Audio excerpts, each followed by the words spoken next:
बाबा जी की प्यारी सास संगत जी, आज जो मैं आपको बात बताने जा रही हूँ वो बाबा जी ने सख्त लफ्जों में कही है। बाबा जी ने बताया है कि इस पर अमल करना बहुत जरूरी है। तो बाबा जी का ये हुक्म संगत को जरूर सुनना है और पूरा सुनना है।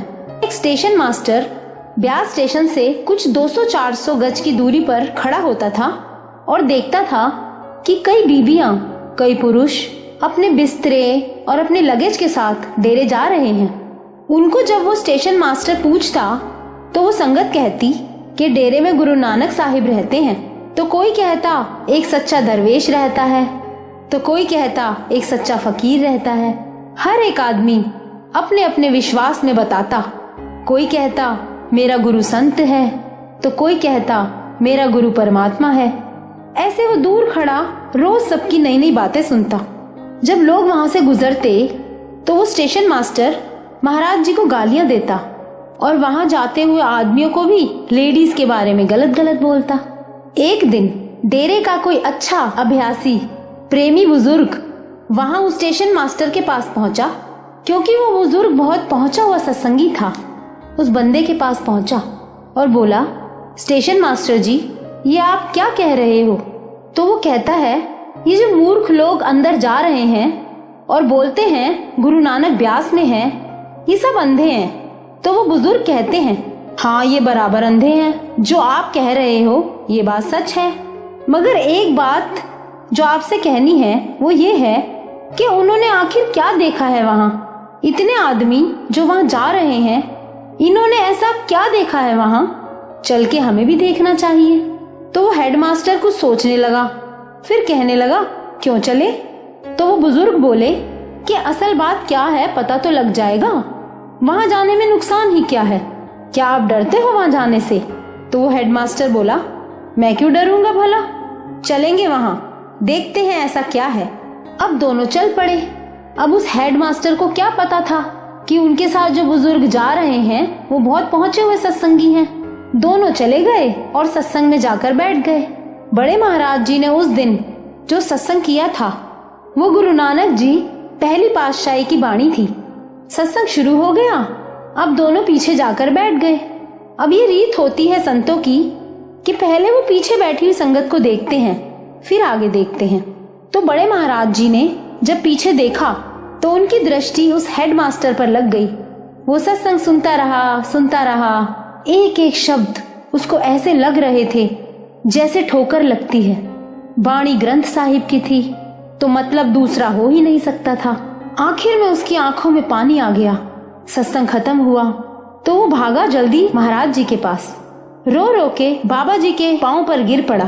तो महाराज जी बोले, हेडमास्टर जी आप क्यों रोते हो? तो वो बोला, मुझे बख्श दो। तो महाराज जी बोले, बता तो तूने क्या किया है? तो वो बोला, मैंने आपकी इतनी निंदाएं की है कि जिसका कोई हिसाब नहीं। मैंने बाणी में पढ़ा है, संत का निंदक महा हत्यारा, संत का निंदक परमेश्वर मारा, इस वास्ते आप मुझे बख्शो। तो महाराज जी बोले, बख्शने की कोई बात नहीं है, तूने मेरी निंदा की है ना। जब तुम निंदा करते थे तब ध्यान किसका करते थे? याद किसकी करते थे? याद भी मेरी करते थे। वो जो तुमने मेरी याद में मेरा ख्याल किया, मेरा ध्यान किया, वो काफी है तुम्हारे पाप को नाश करने के लिए। क्योंकि हम जिसकी निंदा करते हैं उसकी शक्ल भी सामने आ जाती है और ध्यान भी करते हैं तो उसकी भी शक्ल सामने आ जाती है। और इसी तरह से वो आगे चलकर बड़ा अच्छा सत्संगी बन गया। फिर वो वहां का जत्थेदार भी बना। कहते हैं निंदक को परमेश्वर तो जरूर मारता है, पर अगर संतों की मर्जी होए तो उसको भी मोक्ष मिल जाता है। अब ये सुनो कि कौन निंदा से मुक्त है और कौन है जो निंदा नहीं करता। तो जो सच्चे संत होते हैं, सतगुरु होते हैं, वो किसी की निंदा नहीं करते, बिल्कुल नहीं करते। एक बार की बात है, एक जमाने में एक राजा था। उस राजा का यह नियम था कि 12 बजे तक उसके पास जो भी आता था दान मांगने, सोना भी मांगता था तो भी उसको दे देता था, पर 12 बजे के बाद कोई दान नहीं देता था। तो राजा अपना दान पुण्य करके 12 बजे अपने तख्त से उठा और चला गया अपने तबेले में घोड़ों को देखने के लिए। तो वहां एक साधु आ गया और कहने लगा, महाराज मुझे देरी हो गई, मुझे दान दे दो, मुझे बस 1 गज का कपड़ा चाहिए, वो दे दो। राजा कहता है, यहाँ तबेले में मेरे पास क्या है, मेरा 12 बजे तक का टाइम होता है दान देने का। जो भी 12 बजे से पहले आओ और कुछ भी मांग लो, तू तो बस 1 गज कपड़ा मांग रहा है। तो वो साधु कहता है, मुझे देरी हो गई पर कपड़ा मुझे दे दो। बादशाह ने कहा, मैं नहीं दूंगा, मेरा उसूल है। तो साधु ने कहा, मुझे जरूर दो। तो बादशाह ने नाराज होके जो वहां घोड़े की लीद पड़ी थी उस साधु को उठा के दे दी और कहा, इस वक्त तो यही है मेरे पास। साधु ने ले ली और वो चले गए। कुछ वक्त के बाद बादशाह अपने घोड़े पर सैर करने गया, जंगल में निकल गया। वहां क्या देखता है कि एक बड़ा भारी लीद का पहाड़ बना हुआ है। पत्थर का नहीं, लीद का पहाड़ था। तो वहां एक साधु बैठा हुआ था। राजा को क्या मालूम था कि यही साधु राजा के पास आया था। 1-2 साल बीत चुके थे। राजा ने साधु से पूछा, मैंने तो कहीं नहीं पढ़ा कि लीद का पहाड़ भी बनता है। तो साधु बोले, इस पहाड़ की वजह आप ही हो। तो राजा ने कहा, वो कैसे? तो साधु ने बताया, जब मैं आपसे 1 गज कपड़ा दान में मांगने आया था तो आपने मुझे यही लीद दी थी। मैंने ये लीद यहाँ रख दी थी और मैं भजन सिमरन पर बैठ गया था। दान का फायदा ये होता है कि वो बढ़ता ही रहता है, बढ़ता ही रहता है। तो आज ये लीद बढ़ते बढ़ते पहाड़ बन गई है और अब ये लीद बढ़ती जा रही है। तो राजा ने कहा, इसका क्या होगा? तो साधु ने कहा, इसको आपको ही खाना पड़ेगा। तो राजा हैरान और परेशान हो गया। राजा साधु के पैरों में पड़ गया और बोला, हे साधु, मुझे कुछ तो उपाय बताओ कि मैं इस परेशानी से बच जाऊं। तो साधु ने कहा कि दुनिया अगर तुम्हारी निंदा करे तो ये लीद का पहाड़ खत्म हो जाएगा। तो राजा बोला, दुनिया मेरी निंदा क्यों करेगी? मैं तो राजा हूँ, लोगों का भला करता हूँ और सबको राज्य में सुख देता हूँ। तो साधु ने बताया कि एक काम करो, तुम अपने लिए एक महल बनाओ और उसमें तुम अकेले आकर रहो। सिर्फ तुम रहो और अपनी लड़की को भी वहीं ले आओ। तुम दोनों के अलावा वहां कोई नहीं होना चाहिए। दुनिया फिर कहेगी कि देखो, ये राजा बेशर्म है, महल में अकेले अपनी लड़की के साथ रहता है। दुनिया को और क्या चाहिए? उसको तो थोड़ा भी कुछ मिल जाए तो वो और बड़ी बात बनाकर फैलाती है। और जब आपकी निंदा होनी शुरू हो जाएगी तो ये लीद का पहाड़ खत्म होना शुरू हो जाएगा। राजा ने फिर ऐसा ही किया। दुनिया फिर निंदा करने लगी और पहाड़ खत्म हो गया।